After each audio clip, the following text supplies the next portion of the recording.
வசனம் 51 சங்கீதத்திலே 18 வசனம்.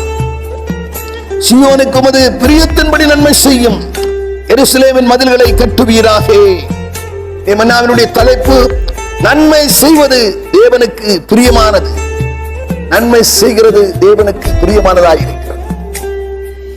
இதுதான் எபிரேயர் புத்தகத்திலே 13 அதிகாரம் 16 வசனம் சொல்லுகிறது, நீங்கள் நன்மை செய்யவும் ஆனால் தர்மம் செய்யவும் மறவாதிருங்கள், இது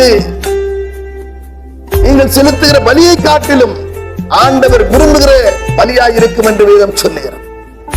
உண்மையில் ஆண்டவர் பிரியமாயிருக்கிறார்.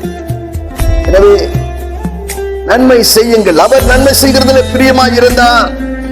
அவர் வாழ்ந்த நாட்களிலே நன்மை செய்யும்படி எங்கு சுற்றி திரிந்தார். நம்மிடத்திலே நன்மைக்காக வந்தவர்களிலே ஒருவரே அவரை திருப்பி அனுப்பினதே கிடையாது. அந்த யாவரும் அவரிடத்தில் இருந்து சுகம் பெற்றார்கள், ஆசி பெற்றார்கள். அவர்கள் இக்கட்டுக்கு விலக்கி காக்கப்பட்டார்கள். எனவே அவரை தெய்வமாய் கொண்டிருக்கிற நாமும் கூட பிறருக்கு நன்மை செய்கிறவர்களாய், நற்கிரியைகளை நடப்பிக்கிறவர்களாய் நாம் என்று காணப்பட நம்மை ஒப்புக் கொடுப்போம்.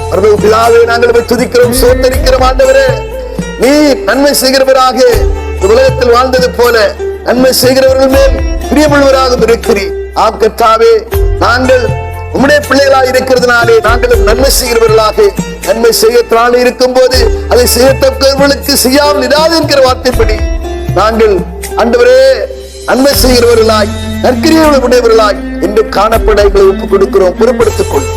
இயேசு கிறிஸ்து நாமத்தில் ஜெபிக்கிறோம். ஆமென்.